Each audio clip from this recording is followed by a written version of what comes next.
Silent manner, লেখনীতে ডায়না ইমরোজ লাখী। পর্ব সংখ্যা 58 এবং 59। মিলন এক রাতে একটি গুদামঘরের ভেতর বসে থেকে কেউ তাকে নৃশংসভাবে হত্যা করেছে। কেউ কেউ বলে সেদিন রাতে গুদামঘরটা থেকে মেয়েলি কণ্ঠস্বর পাওয়া গেছে। অদ্ভুত লেগেছে আহিরের কাছে সবকিছু।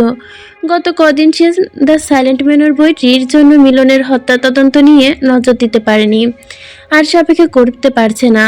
যত দ্রুত সম্ভব মিলন হত্যার খুনিকে খুঁজে বের করতে হবে। সঠিক বিচার দরকার। আদৌ কি সঠিক বিচার দরকার? কি সঠিক বিচার? বিনা দোষে কেউ কাউকে খুন করতে পারে না। হয়তো মিলন কোনো কারণে দোষী ছিল, নয়তো অন্য কারো অপরাধ সে দুর্ভাগ্যবশত দেখে ফেলেছে। আহির ঘুম থেকে উঠে পোশাক বদলে নিল, নতুন শার্ট প্যান্ট পরে নিয়ে মাথায় হেড পরে। এখন সে পুরোপুরি তার নতুন রূপে গোয়েন্দায় রূপান্তরিত হয়েছে। গতকাল মীর বলেছিল সে আহিরের সাথে তদন্তে বের হবে। সে নিয়ম অনুযায়ী ঘুম থেকে সেও আজ তাড়াতাড়ি উঠেছে। হাত মুখ ধুয়ে শালুকের সাথে দেখা করতে গিয়েছে।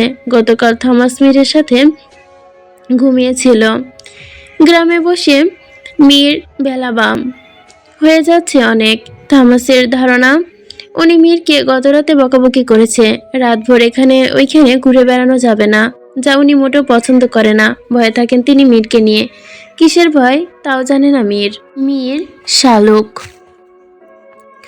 এর সাথে দেখা করতেই ফিরে আসলো আহিরের কাছে। আহিরের মাথার হ্যাট দেখে মীর বলল, আমিও একটা হ্যাট পরতে চাই। হ্যাট পরলে নিশ্চয়ই আমাকে গোয়েন্দা লাগবে। আহির মৃদু হেসে তার ব্যাগ থেকে আরেকটি হ্যাট বের করে মীরকে দেয়। সে পরে নিল। আয়নায় নিজেকে দেখলো। মনে হলো দুজন গোয়েন্দা পাশাপাশি দাঁড়িয়ে আছে। আহির এরপর তার এবং মীরের দিকে দেখলো। আজকে যেন তাদের ঠিক জন ডলটন আর এডিসনের মতোই লাগছে। আহির হাসলো শব্দে শূন্য করে। আহির টেবিল হতে হাতে কলম তুলতে তুলতে বলল, আমি বের হব। তুই কি সত্যি আমার সাথে বের হবি? এখানে মিথ্যে বলার কি আছে?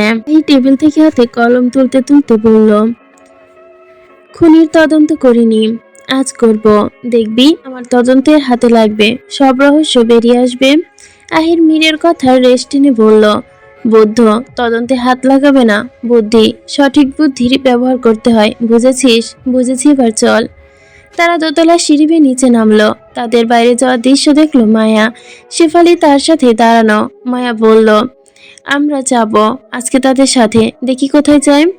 কোথায় আবার? মিলনরে যে খুন করছে তাদের তদন্ত করতে যাবে সে। এখানে আমরা যে কি করবো?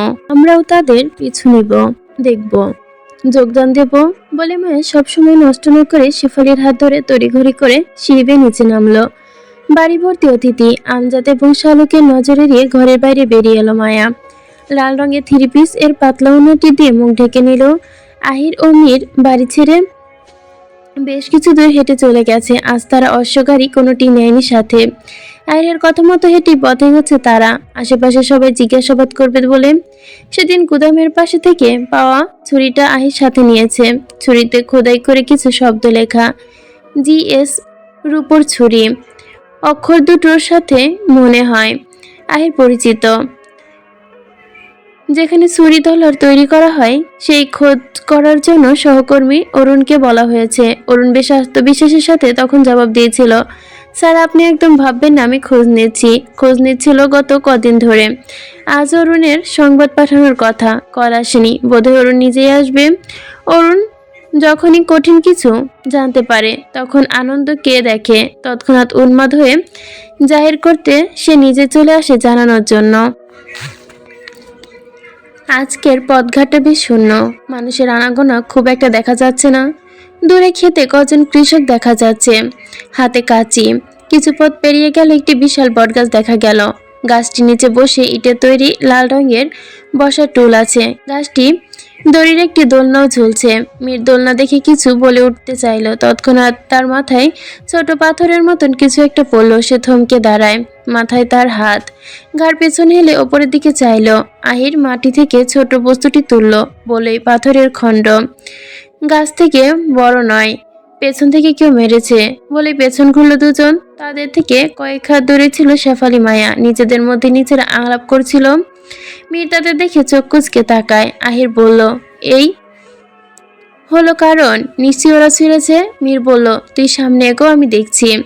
বলে মীর মায়ের দিকে এগোতে আহির পেছন থেকে বলল, তুই শালা আর ভালো হলি না। আহির বক্তব্য দীর্ঘ না করে চলে তার পথে। মীর মায়ের দিকে এগিয়ে গেল। শেফালি মীরকে দেখে কিছুটা সরে দাঁড়ায়। মীর বলল, আমার মাথায় পাথর নিক্ষেপ করেছ, কে করলো? যদি মরে যেতাম, ক্ষুদ্র পাথরের আঘাতে মরে যেতে না। আপনি তো শয়তান, আপনি মরলেও কিছু হবে না। আমি মরে গেলে সত্যি তোমার কিছু যায় আসে না। মায়া প্রথমে দু চোখ তুলে তাকায় মীরের দিকে, দ্বিতীয়বার চোখ ফেললো মাটিতে, এরপর মাথা নাড়লো। কিছু আসে না। মীর রসিকতা করে বলল, অভিশাপ দিলাম মেয়ে, তোমার জামাই যেন ল্যাংড়া হয়। তার চেয়ে বলুন, বিয়ের আগে যেন আমি বিধবা হই। মায়ের মুখে বিরক্তির ছাপ ফুটে ওঠে। মীরকে কোনোভাবে বোঝাতে পারছে না সে তাকে ভালোবাসে, যাকে বলে মাত্রাতিরিক্ত ভালোবাসা। মীরও বোঝার চেষ্টা করছে না, কিভাবে করবে। তার মাঝে যে অন্য কেউ। মীর ভুরু কুচিয়ে নিল। বিধবা হলে সত্যি করতে পারবে তো সহ্য? প্রতিটি মেয়ের জন্যই স্বামী হারানো কষ্টের, সেটা যদি হয় বিয়ের আগে বা পরে। মায়া কিছু বলল না, শুধু উসখুস উসখুস করলো। কোথায় যাবে, কোন দিক যাবে বুঝতে পারলো না। কিছুক্ষণ আগে থেকেও চেয়েছিল মীরের সাথে একটু সময় কাটাতে, হয়তো আর দুটো দিন পর পারবে না এভাবে ইচ্ছে করতে। মীর শুধু মোহময় দৃষ্টিতে মায়ের দিকে অস্থিরভাবে তাকে উপভোগ করলো তার দৃষ্টিটুকু। সূর্যের রশ্মি পড়েছে পথের মাঝে, গাছবিহীন পথ, ফলে রোদ সরাসরি এসে মায়ের মুখে পড়ে। ফর্সা মুখে চিকচিক করে রোদ, গোলাপি ঠোঁট, কালো কুচকুচে চোখগুলো, তার ওপর লাল ওড়নার ঘোমটা। সব মিলে যেন মায়ার সৌন্দর্য দ্বিগুণ হয়ে গেছে। মীর ওদিক ওদিক তাকায়, চোখ তুলে বটগাছের দোলনার দিকে, ঘুরে মায়ের দিকে চোখ ফেলে। দোলনায় দুলবে না? ভয় পাচ্ছ? আমি কাউকে ভয় পাই না, মায়া দৃঢ়তার সাথে বলল। চলো, দুদিন পর তো চলে যাবে। কত দূরে তোমার শ্বশুর বাড়ি? আর হয়তো আলিমনগর আসার সুযোগ পাবে না। যাওয়ার আগে অন্তত দোল খেয়ে যাও। বলে মীর মায়ের যাওয়ার অপেক্ষা করেই বলল। সে নিজের হাত বাড়িয়ে মায়ের দিকে বটগাছের দিকে নিয়ে গেল। সে বসলো ইটের টুলে। মায়া ইতস্তত করলো দোলনায় বসতে। দড়ির আড়াল থেকে মীরকে দেখলো। মাথায় হেড পরা অবস্থায় মীরকে প্রথম দেখেছে মায়া। অদ্ভুত সুন্দর দেখাচ্ছে তাকে। মীর হেডটা ঠিকঠাক মতো করে নিয়ে মায়ার দিকে দেখলো। মৃদু সুরে বলল, দোল খাচ্ছ না কেন? মায়া দোল খেলো। সামনে পেছনে দোলনা বইছে, চুলগুলো খোলা উড়ছে তা। প্রকৃতির প্রান্তদয়ে যেন সৌন্দর্যের আবেদনময়ী লাগছে তাকে।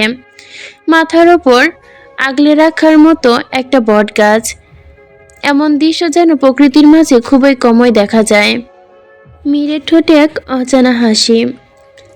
সে ঘুরে ঘুরে বারবার দেখছে মায়াকে। গ্রামের কিছু মুরব্বী যাচ্ছে রাস্তার পাশে, ঘুরে একবার চোখ পুললে দেখছে তাদের। মীরের বসা অবস্থায় দু পকেটে হাত ঢুকিয়ে, কি চাচা, আমাদের মানিয়েছে না? মুরব্বীরা হেসে হেসে মাথা নাড়িয়ে বোঝালো মানিয়েছে। মায়ের কানে মীরের এরূপ শব্দ ভেসে গেল। সে আফসোসের চোখে তাকায় মীরের দিকে। সত্যি যদি তার সাথে ভাবে সারা জীবন থাকতে পারতো। আক্ষেপ হচ্ছে, কষ্ট হচ্ছে, মীরকে সে পাবে না ভেবেই কুকড়ে যাচ্ছে ভেতরটা। দোলনা থেকে নেমে মীরের সামনে এসে দাঁড়ায়। বলল, আমার সাথে মানাবে মানে? আপনি এমন কথা কেন বলেন? লোকটি কি ভাববে? আপনি আমার সাথে কথা বলবেন না, পিছু নিবেন না? মায়া বিনা বিরতিতে কথাগুলো বলে মীর রসিকতা করে বলল, এক গ্লাস পানি খাবে? না মানে হাঁপিয়ে গেছো তো? একসাথে এতগুলো কথা বললে। আমার পিছু তো তুমি নিয়েছো, আমি কোথায় নিলাম? থেমে মায়ের দিকে গিয়ে সম্মুখ হলো। মোলেম কণ্ঠে শীতলতার ছোঁয়ার চোখে বলল, আমি অসভ্য? তুমি প্রায়শই এই কথাটি আমাকে শোনাও, আজ অপেক্ষা করিও তাহলে। আপনি আমার আপনি আমার কিছু করতে পারবেন না, অপেক্ষা করো। শব্দ দুটো মীরের কণ্ঠে দৃঢ়তার সাথে বের হলো। করব না। আপনি আমার সামনে আসবেন না। মীর মায়ের আবেগের জায়গায় কিঞ্চিৎ উপর্থন দিল। একদিন আর চাইলেও আমাকে পাবে না। সেদিন হয়তো দেখবে সাদা কাফনে শেষ হয়ে গেছে। তীর চেয়ে আওয়াজে কেঁদে উঠবে অসভ্য লোকটি। কে তবু আর পাবে না। আফসোস করো না কিন্তু সেই দিন। মীরের কথায় মায়া গলল না। লোকটি সবসময় মজা করে, কখনো নরম কথা বলে, কখনো অন্যায় কথা বলে, কখনো হাসির মাধ্যমে। মায়া বলল, আমি আসছি। এমনিতেই তো চলে যাবে, আজ অন্তত আমাকে দিনটা দিয়ে দাও। দারুণ আবদার যেন মীরের।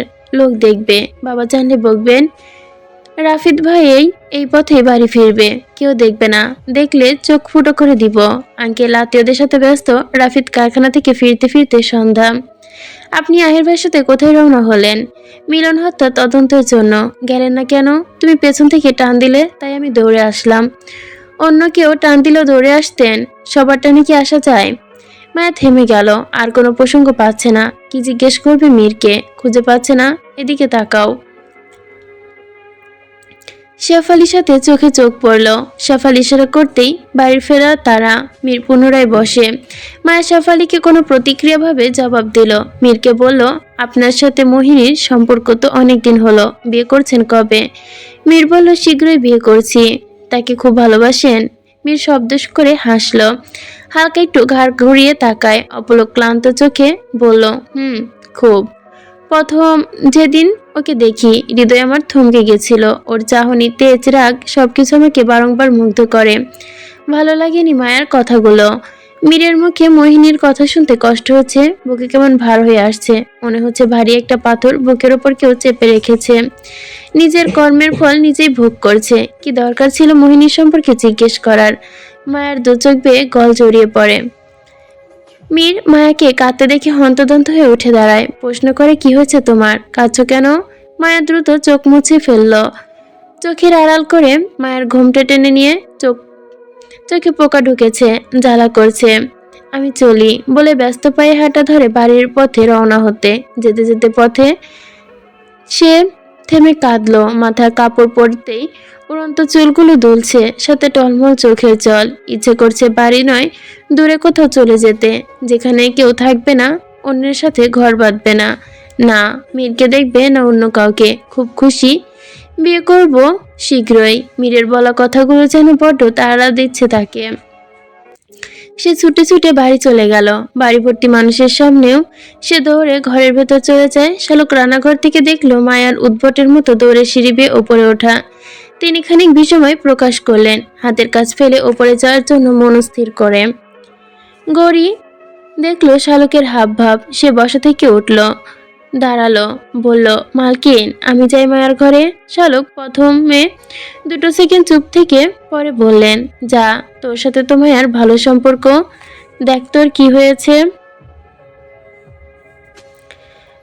গৌরী মায়ের ঘরে উপস্থিত হলো। দরজা খোলা ছিল। হাট করে মায়া বিছানায় উবু হয়ে শুয়ে ফুপিয়ে ফুপিয়ে কাঁদছে।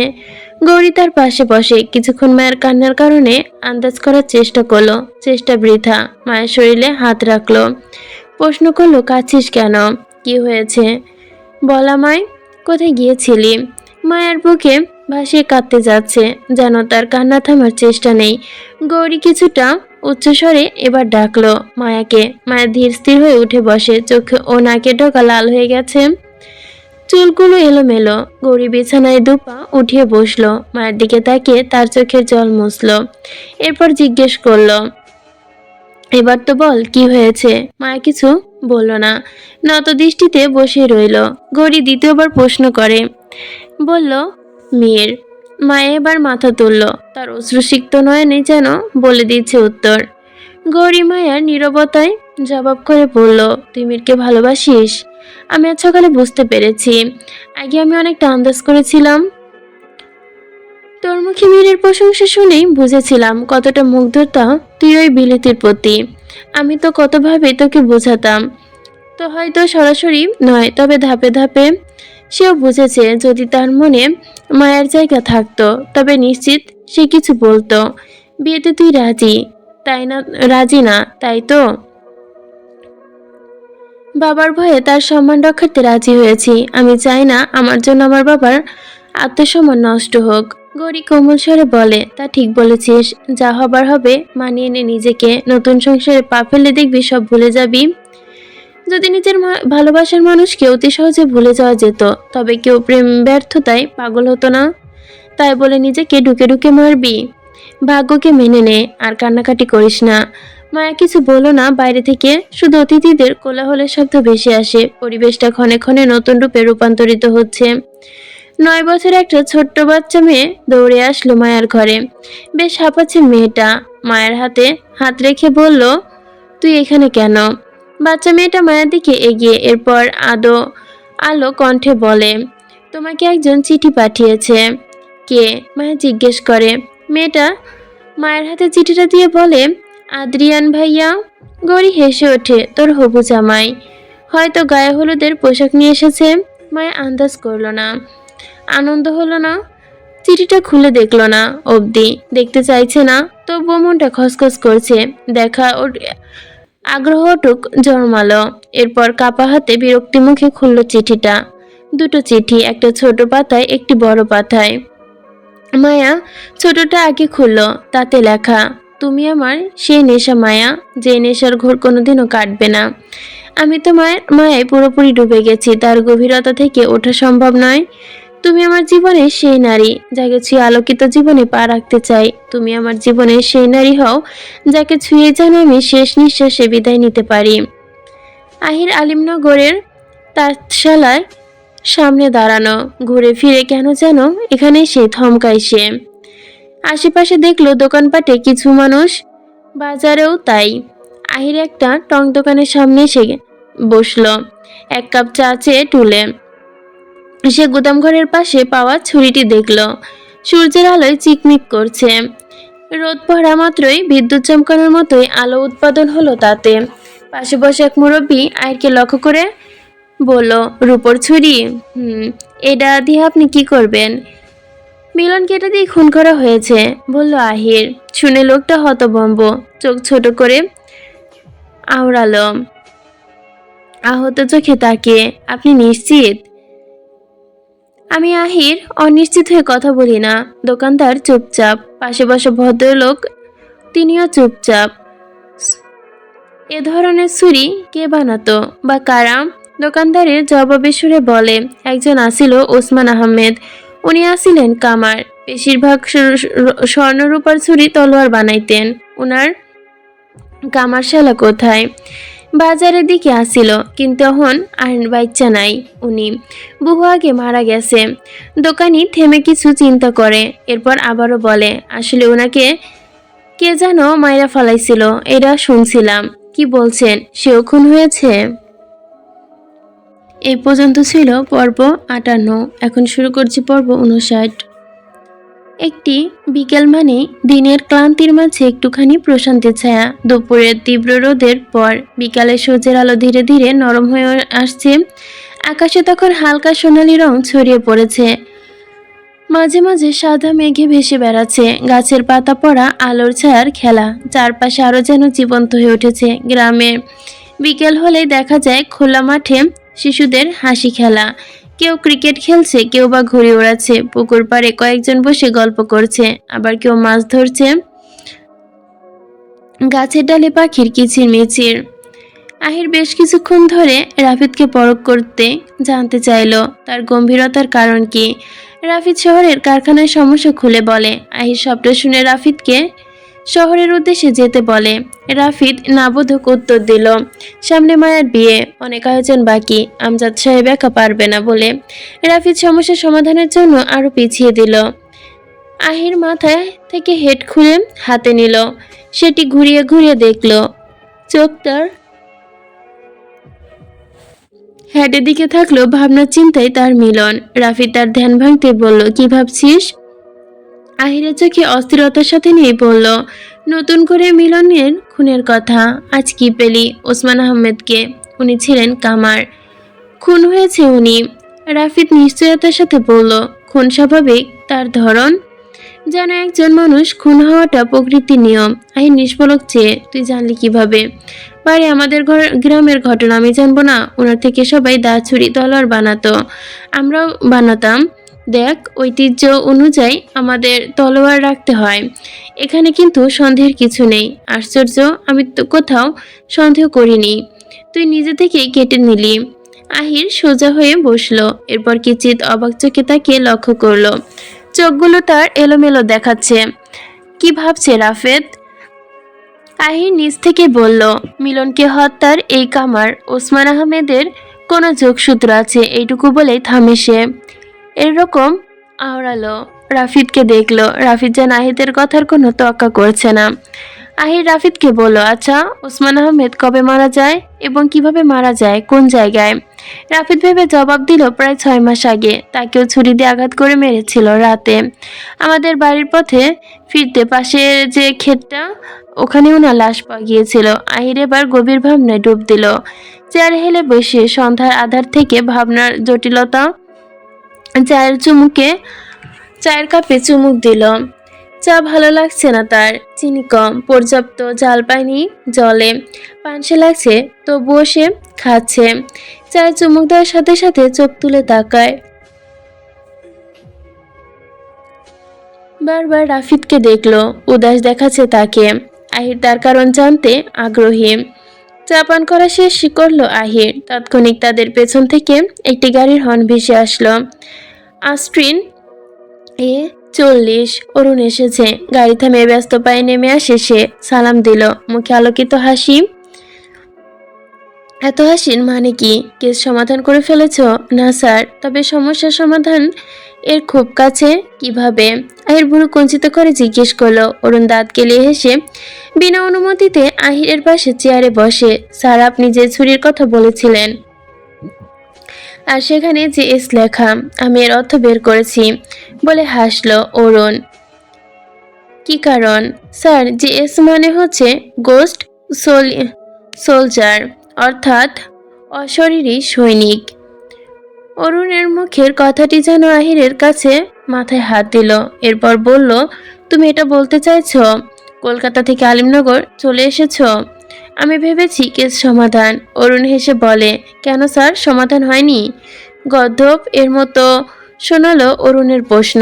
অভিব্যক্তি দেখে তাকে, অথচ দিব্যি তরতাজা, পরিপক্ত যেন। বয়স তো কম না, 28 ছুঁই ছুঁই। রাফিদ অরুণকে উদ্দেশ্য করে বলে, অরুণ, তুমি আবারও কারো প্রেমে টেমে পড়লে না তো? না মানে, কেউ যদি প্রেমে পড়ে তবে সে উন্মাদ হয় আর সবকিছু গুলিয়ে ফেলে। আজকে তোমাকে দেখে তাই মনে হচ্ছে। অরুণ যেন বেশ লজ্জায় পেল। অরুণ বড় বড়ই লাজুক, কোনো মেয়েকে সামনে অবধি মাথা তুলে কথা বলতে পারে না সে। অরুণ বলল, আমার কোনো পছন্দের মানুষ নেই, আমার দ্বারা প্রেম ভালোবাসা হবে না। আহির প্রসঙ্গ পাল্টে বলে, চল বাড়ি ফিরে যাই। মিরাজকে আমার সাথে মিথ্যা বলল, ও নাকি আবার তদন্ত করবে। যখনই তোর বোনকে দেখলো পথে, অমনি পথে ঘুরে গেল একলা। রাফিদের দিকে তাকিয়ে অরুণ বলল, স্যার, রাত হয়ে যাচ্ছে, আমি এখন শহরে ফিরব একা। যদি জন্তু জানোয়াররা আমাকে আক্রমণ করে?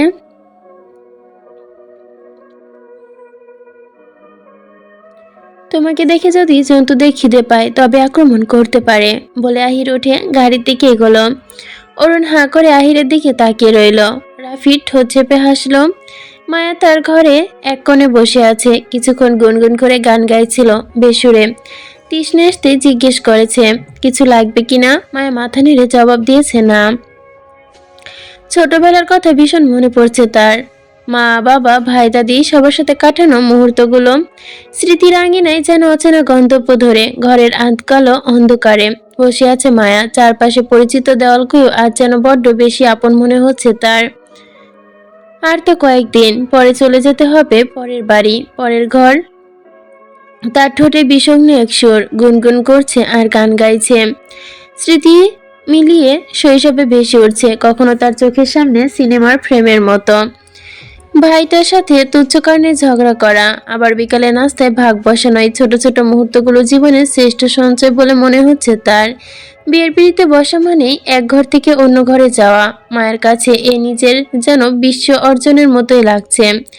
দূরদেশে পাড়ি জমানো এই কঠিন বাস্তবতা মায়াকে নিজেকে বড্ড একা অনুভব করাচ্ছে। সেখানকার আকাশে একই রকম নীল হবে? সেখানের বাতাসে কি মায়ের হাতের স্পর্শের স্নিগ্ধতা পাবে? এই প্রশ্ন তার বুকের ভেতরটা কুড়ে কুড়ে খাচ্ছে।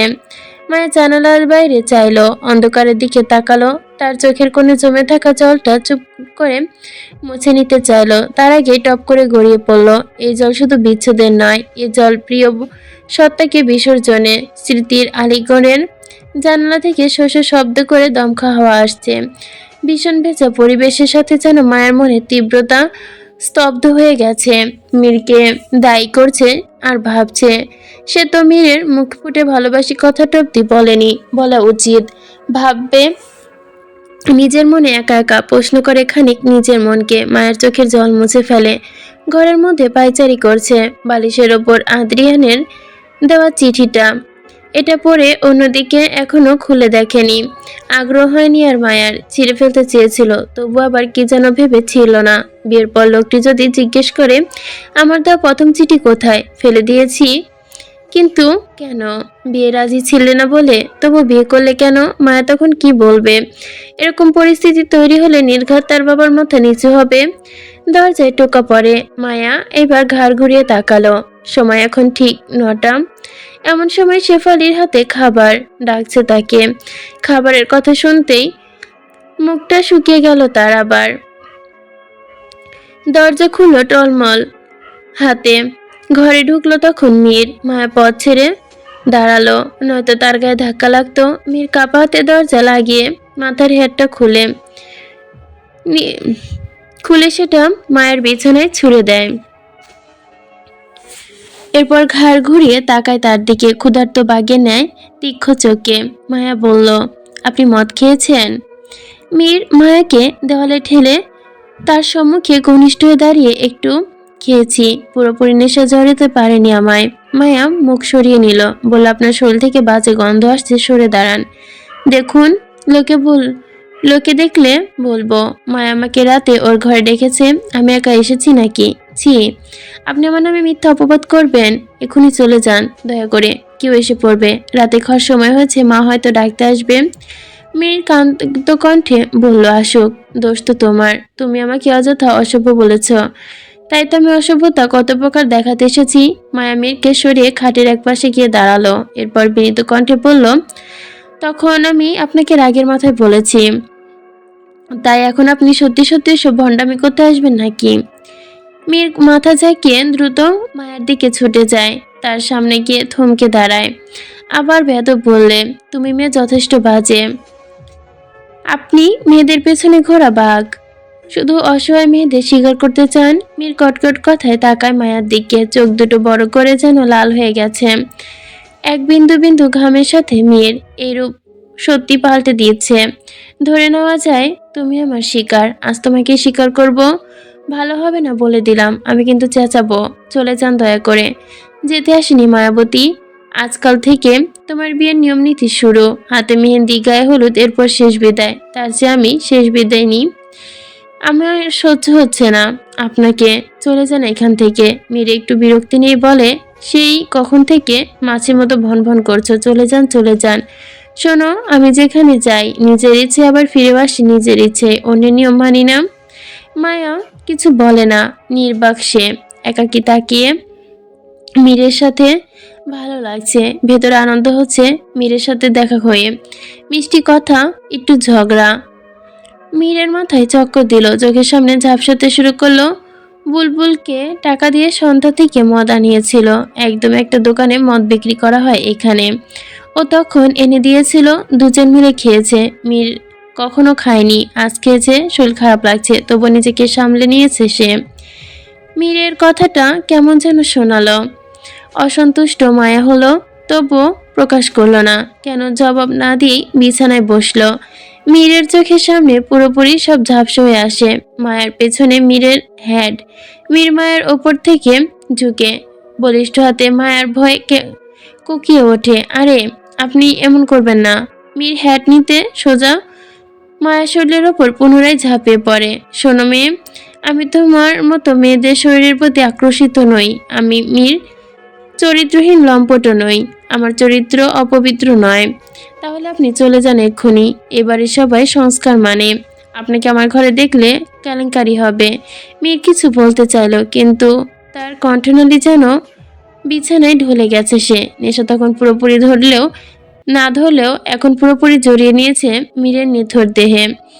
মায়ের চোখে মুখ আতঙ্কে রেখা ফুটে ওঠে। মীরকে ডাকলো, তার কোনো সাড়া শব্দ নেই। মায়া ঠিক কি করবে বুঝতে পারছে না। ঘরের মধ্যে পায়চারি করছে মায়া।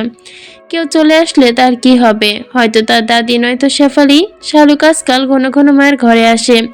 মায়েদের ভয় পায় তীব্র পরিমাণে। ভাবতে পারছে না সে। এরই মাঝে দরজায় টোকা পড়ে। মায়া আচমকা লাফিয়ে ওঠে। চোখ দুটো মার্বেলের মতো হয়ে গেছে। একবার মেয়ের দিকে আরেকবার দরজার দিকে তাকায়। দরজার অপর প্রান্তে দাঁড়িয়ে আছে আমজাদ। মায়ার আজ 2 দিন পর বিয়ে। একমাত্র মেয়ে তার। কাজ ছাড়া করতে মোটেও ইচ্ছে করে না তার। আজকাল মনটা বেশ উতলা হয়।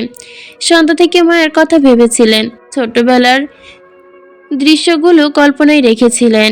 এরপর মনে পড়ে যায় মায়া চলে যাবে আর 2 দিন পর। দিনের ব্যস্ততার মধ্যে মায়ের সাথে সময় কাটাতে পারবে না, তাই এখন এসেছে। আমজাদ গলা পরিষ্কার করে ডাকলো মায়াকে। এই পর্যন্ত ছিলই পর্ব 60। এটা হচ্ছে আজকে একটু আগে দিছে। তো দ্য সাইলেন্ট ম্যানরের এই পর্যন্তই পর্ব আপাতত আছে। আবার নতুন পর্ব দিলে তখন একসাথে আপলোড করে দিব। এতক্ষণ সাথে থাকার জন্য ধন্যবাদ সকলকে।